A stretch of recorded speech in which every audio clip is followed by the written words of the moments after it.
mentality. And you don't have to be bigger than that person. You don't have to pick a fight for that person. All you have to do is you and 2 or 3 other people just go, this is not cool, or listen, we're gonna call somebody, take this up some other time. Anything that you do that just breaks the pattern even for a moment, that's all it takes, because people get in state. A bully isn't always a bully every moment of their life. You can be somebody who's a bully in another environment, they can be a really cool kid. But when they're in that state of being a bully, it feeds on itself. So all it takes is a little pattern interrupt. And a lot of people are afraid, although they're gonna come attack me. They might threaten you, but you're not really their focus. That's not really what it is. So, by the way, it happens with adults. It happens in a different way. It happens by, rumors and things of that nature. It certainly happens with celebrities. I have a lot of celebrity friends and clients, and I'll be at a party and somebody will say something, in the entertainment business especially, about this person, and I'll just say, you know what?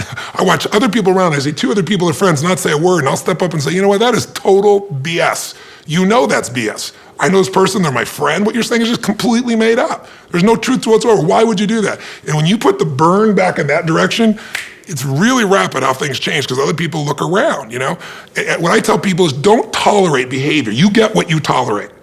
Don't tolerate behavior from other human beings that you personally would not want for yourself.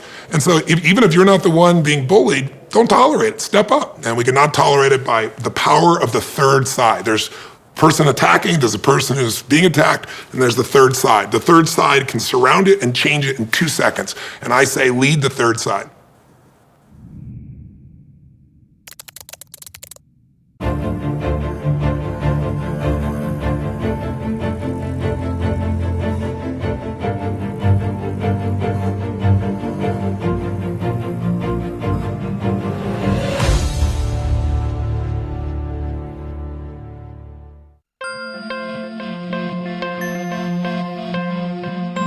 We do everything together, and this was one of those things that you have to do together. And that's what's made our marriage work is that we support each other 100% in everything, and we always stand behind each other, and we're best friends. When we first started out, I was coming to be supportive of him because I considered myself retired, and I thought, okay, well, I'm a positive person.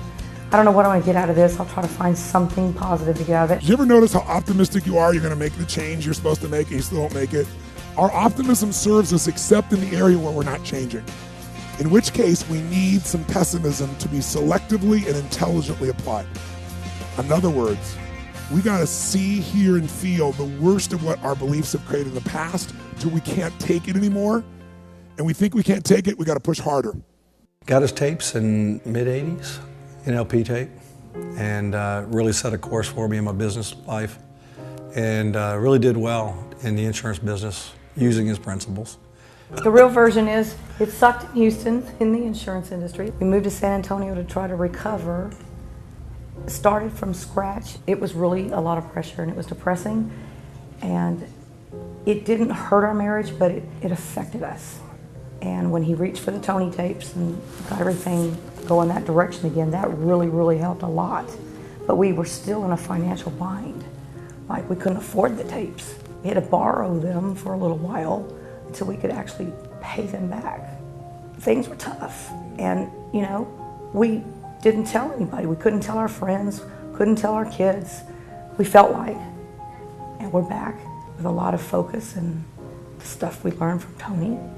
Here we are. The story is there for a purpose. Whatever limiting story we have has a positive intent. It's trying to protect us from being hurt or disappointed. How many get that at some level already? Say aye. But what happens is the very thing that tries to protect you, the wall you create to protect you becomes the prison you live in. Because what keeps the bad stuff out keeps you from getting out to your real life.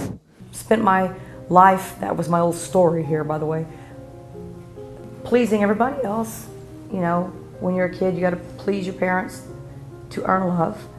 And there was still something inside me missing that didn't fulfill me. And that's supposed to fulfill you. You're taught that's to fulfill you. You should be fulfilled as a mother and a wife and a business partner. You should feel fulfilled. What is wrong with you? And I didn't feel fulfilled. Change your belief, change your life. Change your story, change your life. Divorce your story of limitation and marry the truth of your true nature, and the whole game changes, ladies and gentlemen. Coming here and being set free of those old beliefs and those old lies and that junk And I knew it was in there somewhere, and I didn't know how to unlock it. That's the frustrating part. The huge breakthrough today was the stepping across the line into my new self. I nearly melted into the floor with the energy that went flowing through me. I stood there and cried with the sheer 150% happiness that I love myself. And I've never been able to say that. I absolutely love who I am, and I love me.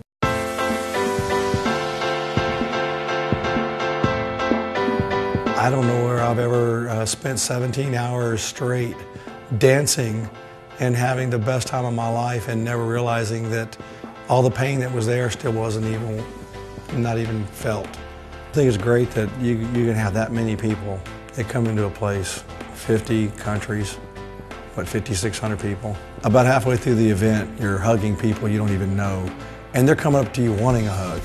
So it's not just you giving, it's someone wanting to take too. They're looking for that hug. It's good. I mean, it just goes to show that people are all looking for the same thing no matter where they are in the world. How many see the difference here? The secret, though, to this only works if, when you get that person, you can truly what? Convert. You got to deliver. If you can really deliver, you can make these offers. The very thing we did the other day. We made the offer, we just make it more and more and more compelling because you know you're going to deliver. And when you get that, that's how you stand out from anybody else, and that's how you get the phone ringing. Well, humbly, I deliver.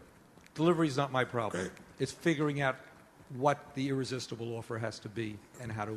But how do you figure? How does anybody figure that out? By the way, Frank's going to go away. I'll go away. Everybody's going to go away. How are you going to find the most irresistible offer? How? Well, you do is test. But the first thing is you just brainstorm and find somebody before you even test anywhere else and say, would this make you call? How many would pick up the phone for a 5 to 10% discount? Raise your hand. One person out of 1,000, out of 900. How many pick up the phone if I can get a 10% discount forever? Just out of curiosity, anytime. See if that does it. How many pick up the phone if you say, listen, I'll evaluate any other diamond you have, and I'll beat the price, or I'll send you a gold bracelet for your lady at some stage. Let me see a show of hands. Which, by the way, we just added something. Evaluate any other diamond you're putting out there. So now I've got a trusted expert who, if they don't deliver for me, I get something no matter what. And we just got 90% of the room to raise their hand. All we changed, how much does that cost, by the way, to make that change in his business? Nothing. Zero. Changing an offer costs nothing. This is where you make 1,000, 10,000% chance. We're talking about optimizing, right? This optimization is the part to go from leads to people that actually engage with you, right? The equivalent of the appointment or having the meaningful conversation. So all you've got to do is start to say, guys, I can change my business 500%, 1,000%, 30%, 40%. But what I understand is the greatest investment I've got is the X factor of my intelligence, my creativity, my sitting down and brainstorming. You don't have to be the genius to do it. You can hire somebody like Frank, you can bring somebody in to do it, or you can just sit down and go, you know what? I'm going to stop being a goddamn business operator who's running like crazy in my business. I'm going to step out and be the business owner and go, what will produce this result? That was the goal of these 5 days. For 30 years, I've watched people read books and get inspired. Tapes have been an extraordinary tool because people have been able to condition themselves by hearing things again and again. But there's nothing like an event. And I really want to invite you to participate and come. You know, very often people look at an event and they think, well, I'm just going to get positive. And if you've talked to anybody who's been to the Unleash Within Power Then program, you know this is a conditioning event. You know, the only way you're going to get a lasting result is build muscle. And there's no way to do that like immersion. You know, you can go to the ballpark and be there by yourself or with 5,000 people, but if you're there with 50,000 people, it's a different game. And momentum is what this is all about. And that's really what we've been trying to help you have over the last couple of days, to get clear on what you want, to get clear on what's stopping you, to give you some momentum going forward, to figure out how to close the gap between where you are and where you really want to be. And the UPW does that in spades. So it's got a money-back guarantee, so you can't possibly miss out. You can go to half the program. If you're not thrilled, you get your money back. So I've tried to make it so that it's as irresistible as possible, but it's the best thing I've created over these last 30 years. It gives you an opportunity to face your fears, to figure out what it is that really stops you, which we all know is unconscious fear. What are people afraid of today? You know what they're afraid of. They're afraid of the future. They're afraid of the present. They're worried of can they have a better life in the future than they have today? And most people are lowering their expectations and letting the world take them over instead of getting creative and shifting and figuring out what to do. or they're going into denial. So the very first night of the UPW is fear into power. It's the firewalk experience. But really what it's about is all night we're going to be showing you how to get yourself to follow through, how to get yourself to attack what you're afraid of, how to see what's been stopping you, and then get yourself to move forward in an instant and to train yourself to do that. So it isn't a conversation in your head about what you should do or some knowledge, but a follow through.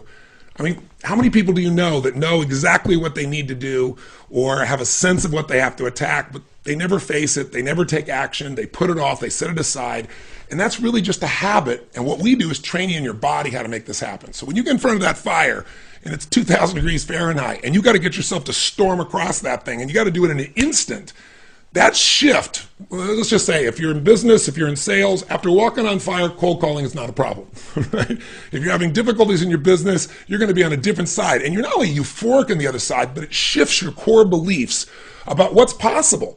Because when you get yourself to do something you once thought was difficult or impossible, your brain starts to say, what else is I thought was difficult or impossible that I could do as well? You know, the next day after developing this peak performance kind of state, you're going to get crystal clear on the steps you need to take to close the gap from where you are to where you want to be. You're going to find out what are the beliefs that have been stopping you. You're going to discover exactly what it is you want today in this adjusted environment, if you will. What do you want for your body, your emotions, your relationships, your finances? What do you want for your career? What needs to happen now? And it's a state of such momentum when you've got thousands of people together, and we're all doing this individually, but then working on it collectively as well. We're going to make sure then you learn how to anchor in those changes so you follow through. We're going to show you the strategies that make the difference. Like, you really need three things. You got to know exactly what you want, and it's got to be so compelling, you're excited and you're going for it every day, but you also have to know the best tools. And I've spent 30 years of my life looking for how do you get this result quicker? How are you going to transform your body so you have enough energy to follow through? If you're going to succeed in this marketplace, you've got to stand out. If you're going to do well in business, if you're going to do well with your family, you've got to have that extra level of energy. And most people's energy right now is nearly depressed. That's what they call a recession or a depression. People's mental states, their emotional states drop through the floor. So we're going to show you what to do physically, mentally, emotionally, psychologically. We're going to discover what are the core beliefs that you either developed or you already had that are holding you back. Because beliefs are a feeling of absolute certainty. 80% of success in life is psychology. 20% is mechanics. So if you don't make that shift, you pretty soon, you turn on the television, you turn on, the web, you look at what's all around you, and what you see is constantly being fed what's wrong. Now, don't get me wrong, I'm not here for positive thinking, pretending everything is okay, stick your head in the sand, go to your garden and chant there's no weeds, there's no weeds, there's no weeds. You know that I'm not about that. I'm about intelligence. I'm about seeing it as it is, but not worse than it is. And then seeing it better than it is, so you've got a vision that can inspire you to move forward so you can create a result. That's what leaders do. And then figuring out how to close that gap, how to make what you're picturing reality. That's what we're going to do in this UPW seminar. And by the way, the UPW is new. Because of the financial environment we've been, I've changed some of the content so that on Saturday night, we've got a wealth building format. And then again on Sunday, after the health portion, we have a bonus section for you on how you can take advantage of this environment, how you can do well financially by utilizing some of the new tools that the web offers. I don't know what you're doing on that weekend, but my invitation to you is, what do you think you could be doing that could create a greater change in your life than this? I doubt much. And again, I don't have to make that claim from hyperbole or exaggeration. I got 30 years of delivering it. Talk to anybody who went to that program. The key phrase they'll always tell you is, it changed my life. Life will never be the same again after this event. So I want to invite you to come. Great. Sit up in your chair with some energy right now. Sit up in your chair. Make sure the people on either side of you are in a peak state right now. Come on, get them up in a peak state. Show them what a peak state looks like by your example. Come on now. Come on now. Wake it up. Come on. Wake them up. Wake them up. Come on. Oh, yes. All right, but you're going to have to decide what's right for you. So all I'm trying to tell you is, today, think of this as a second opinion. Think of this as the most important subject of your life, even though you may not have made it that way. Think of it as something that isn't a should, but a total what? A must to master, because if you master this, everything else you can dream of is available to you. And if you fail to master this, everything else goes to the wayside.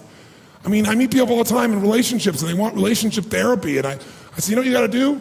You gotta exercise, you gotta work out, you gotta lose some weight. You guys are just so tired, there couldn't possibly be any passion. When you're exhausted, there is no passion. And people say, okay, well, I'm gonna really work on a plan and I'm gonna organize things and I'm gonna find the best trainer. And I come back and I'm talking to them a week later and they're still planning things. And this woman's telling me, no, but I'm gonna get the best trainer. I got the very best trainer to organize this. I said, ma'am, with all due respect, you don't need a plan, you need a trainer, you need somebody who gets behind you and just yells, run! Move! You don't need this long plan, you just gotta move. We're living in a society where nobody moves anymore. What do we like today? How do people get injured today? They don't get injured smashing into people, playing football and anything else. They get injured typing, right? Picking up a pencil. That's how people get hurt today because we don't use everything anymore. We live in a box. Think about it. Think about our lives today and how different it is than maybe the way we were formed to be made, to run, to hunt, to create, to procreate, to raise our children, to move, to farm, to do all the things that made us use all of our body. Today, what do? You wake up and you have this box life. You have a box breakfast, right? You get in your box car, you drive to your box office, you load up a box elevator. You don't use the stairs, of course, right? You go to your box office where you type on a box, talk on a box, right? Go into a box room for meetings, right? Sure enough, got a little box you can type on, listen to music on, box, have your box lunch, drive your box home or get in the train or subway and another box home, get home to your box, and then turn on the box, type on a box, message on a box, and maybe go get a cylinder to change your state, right? Maybe. And most people's idea of exercise in our society today is fill the tub, pull the plug, and fight the current. That's the world we live in today. And so it's not hard to figure out why we're getting fat and why we're feeling kind of tired and why we're building up acid in our system, consuming foods that have nothing alive in them anymore, where everything is denurtured and everything is chemicalized or radiated. So it can feel overwhelming. But I think if we got back to our common sense and if we were really committed, we can make it all work. And what I'm trying to say to you is really simply this morning. I'm going to take the morning and not talk to you about how to do this. We're going to figure out why to. Because 80% of success in anything is psychology and 20% is mechanics. It's the beliefs you have that are guiding your decisions. Listen, if you make a different decision, will you take different actions? Yes or no? Yes. If you take different actions, will you get different results? Yes or no? So this day is about some new decisions. Some decisions about what you're going to believe about health and energy, how important it's going to be from you from now on. What's going to be a must for you versus a should for you. Energy is a place that I've more than been, right? And I want to make sure that you have even more. I want to make it so that it's as effortless as possible in the future so you're not burnt out from it, so this becomes a sustainable experience. How do you make it sustainable? Create the base. How do you make it sustainable? Challenge it. Once you got a base, you challenge and grow. How do you do it? Then you got to celebrate and reward yourself for making these great rewards. And that celebration enhances your base because you feel better and stronger and you want to do even more good things. You want to eat better. You want to play better. When you start working out and you start to get into it, you love it. You love it. And then your base gets even stronger so you can take on a bigger challenge in life. And sure enough, you reward yourself and celebrate some more. And it becomes how the rich get richer, how the happy get happier, how the healthy get healthier, and the poor get poorer, and the depressed get more depressed, and the unhealthy get more unhealthy. It's momentum. Today is that process of momentum. My goal is for you today to have more certainty. Certainty that you have the answers that can guide you, and that there will be challenges in your environment. There are going to be environmental challenges. There are going to be all kinds of things you'll face, but whatever it is, you can handle it. And I'm hoping that as a result of today, you'll not only make a difference in yourself, but you'll own this so much that you won't have to lecture anybody. They'll come to you and go, oh God, you have so much more energy. You look so much better. You lost this. How'd you do it? And you'll say, let me tell you. And you will be a person who's a force for good that'll pass it on to other people. So my goal today is to plant seeds so that you not only get this, but this spreads to other people.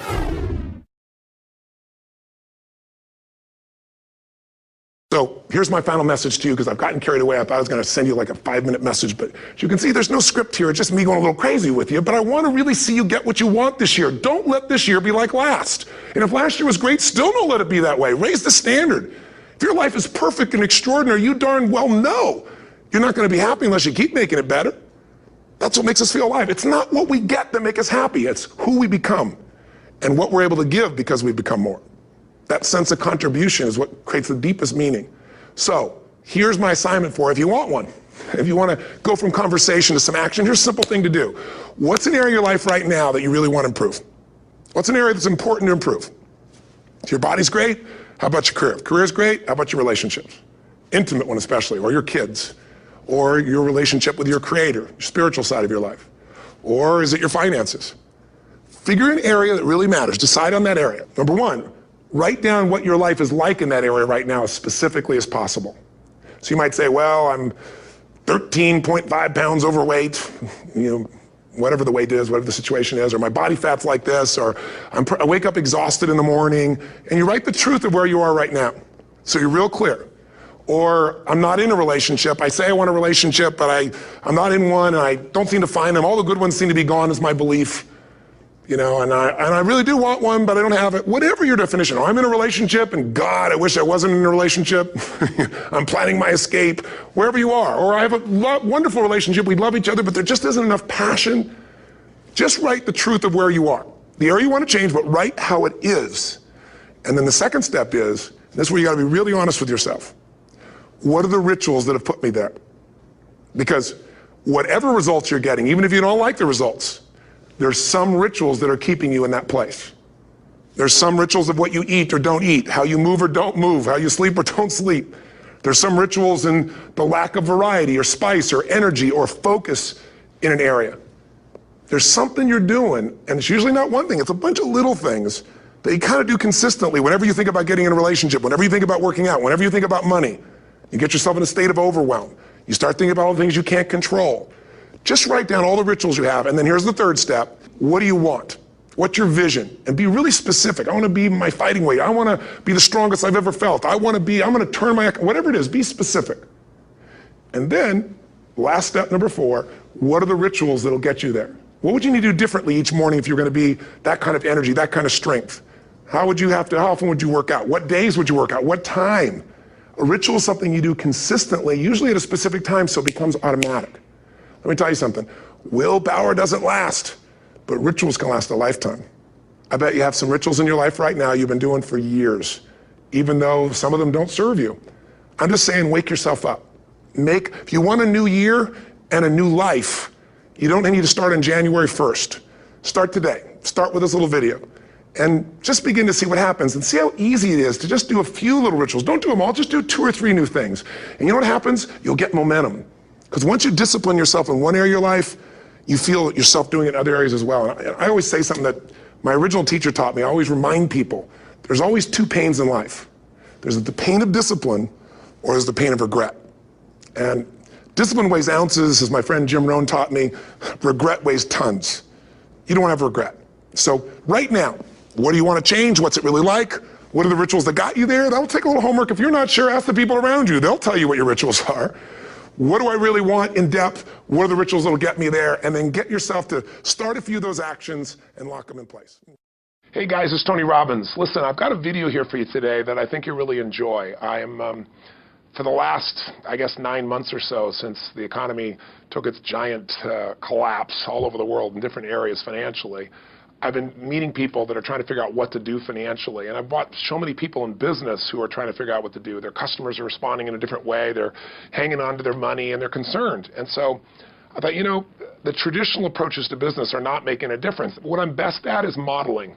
I've always, when I wanted to figure something out, I go to people that are the best in that area and figure out what they're doing and teach myself how to do that, and then teach others to do the same once I've proven it's worked with myself. So I have all these tapes now that are from the time when I originally went through, and I'd go to sleep and I have these sleep tapes that condition my mind to believe that I could succeed even when I'm sleeping, or to build energy in my body. And anybody who wants to succeed has got to know it doesn't just happen. You can buy a product, but you also, with that product, have got to condition yourself. You got to make it a must, and you got to get a ritual. And if you do it, whatever you used to dream about you thought was so huge, you'll just live it. You'll live it like you lived this yesterday, like we're all living the life that we envision. Because we had to, and because we played this game with our head. We got the belief to be real by seeing it enough times and feeling it enough times till our brain believed it, and then it made it happen. Salespeople are not trained, they're found.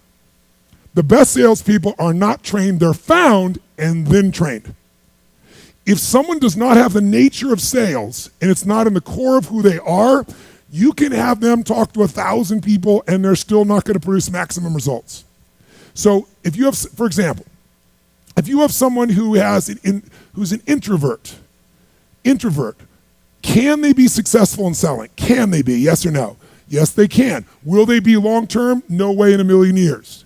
They can push themselves to get out of their comfort zone, but people return to their nature. It won't happen. Can you take someone who is, for example, let's say, extroverted, constantly communicating and talking, and can they be successful as an accountant? Yes or no? Can they be? Yes, they can. Will they be? No effing way. Not long term, because the job won't reinforce their nature. So here's what I've done in my organizations, and my former partner, a man named Chet Holmes, who passed away a couple years ago, is the one who taught me this. We changed together probably 6 of our companies, grew our businesses 25, some of them 100%, with only one change. Here's our change. How many of you have salespeople? Raise your hand. How many got salespeople? Okay, if you don't have salespeople, it's the first thing, take the back page of your action list and go, I'm gonna get them. Because if you don't have sales teams, you're missing one of the pillars of marketing and sales that's critical. And today, you can hire salespeople and have someone else run them. They can live anywhere in the world. They can work on the web. You're crazy if you don't have that. However, if you got salespeople, the quality of your salespeople is everything. And the best way to get quality is to screen like crazy for 2 core elements. And here's the core elements. I can tell you as a minimum. I'm giving you the simple answer. I'm going to give you a quality, deeper answer if you want it. I'm going to give you a gift if you want to take advantage of it. Here's the first one. You need somebody who can deal with rejection, right? That's obvious. If they can't deal with rejection, it's not going to work. So you need someone who has a certain amount of ego strength. But you also need somebody who's warm enough that their ego doesn't get in the way of the personal relationship, so they don't offend people. You need a certain quality of warmth and a certain quality of persistence that no matter what somebody says, they keep on coming. It doesn't hurt them, right? They have to keep coming. We want to make sure we work on both. We want to create a system that allows you to succeed in both areas, life and your enterprise. By the way, which one would you say is more valuable? Which one? That's not how most people live the game. Most people make it the enterprise. And as they make it the enterprise, they wake up and they have a tremendous amount of economic success if they're successful. And what's ironic is what makes you successful may not make you fulfilled. And so there's a big pull in our culture to go for what's most successful, what will reward you culturally with respect or acknowledgement or stars on your chart or economic rewards, thinking that will give us freedom. But how many of you have been very successful in business and not been free, i.e. your business, as it got more successful, demanded even more from you? How many have had this experience? Say aye. So what I want to really make sure that comes out of this is an evaluation of what your real gifts are that are going to fulfill you. Because many of you are living a script around your life that involves having an enterprise when really that may not be your true nature. That's not to say you can't do it. It just means you can do it and you'll be stressed out of your life, stressed out of your mind. And so one of the things we want to find out is how much of that is natural as a problem, how much of that is maybe unnatural. Unnatural meaning you're having problems right now that you shouldn't be having at this stage of development. Think about it. If a child is brand new and they have a problem with controlling their bladder, that's a natural problem, isn't it? But if you're 50 and you have this problem, you got a challenge. If a brand new business has a cash flow challenge, it's a problem, but it's a natural problem. If it's a business that's been around 5 or 10 years and it's got a cash flow problem, you got a real abnormal problem. Maybe you got a problem that's even life-threatening to the business. How many follow what I'm talking about here? Sometimes those problems have to do with the fact that you don't understand the stage of development you're in. The most important element is for you to be able to do this, to be able to establish, most importantly, where you really are in your life today. Where are you? And where do you really want to go? What's going to create this extraordinary life? And to look at it brand new. Because some of you right now, if you continue the direction you're going, are going to be successful and unfulfilled, unhappy, and stressed. Because once we get, into a dream, then that dream starts to take on a life of its own. It gives us juice, it gives us energy. But how many of you have got the dream, achieved your goal, and then thought, is this all there is? How many have had this experience? Say aye. That's more painful than not even achieving it. Because now you've done everything, you've worked it out, and you're successful, and you're not happy. So for some of you, you're going to need to take a look at that. Michael Gerber, the guy that wrote the E-Myth, talks about why so many young businesses fail. And one of the things he says is most people are not really entrepreneurs, but they think that's what they should be. They think that's the sexy thing. That's the most attractive thing. That's the best answer. And what I say to you is you got to separate the vehicle from the outcome.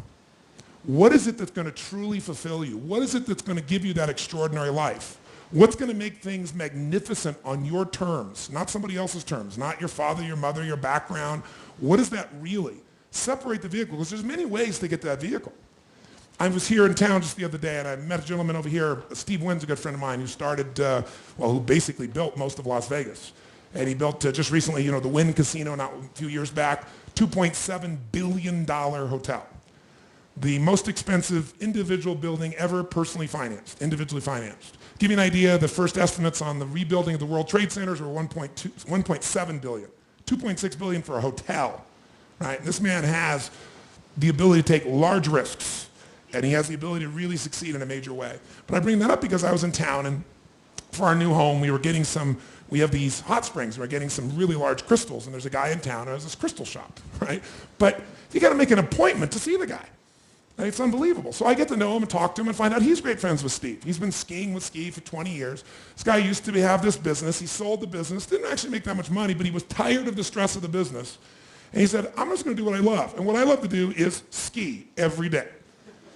So what he did was he started this little crystal business, made plenty of money, in this little business, has set aside some money from his previous business, and he gets up every day and skis, has a blast, and he has this unbelievable lifestyle. Because, he's Steve Wynn's guest everywhere. He flies on the Gulfstream, doesn't have to pay for it, right? Doesn't pay the insurance, doesn't have to pay for the fuel, doesn't have to worry about maintenance, managing it, or anything.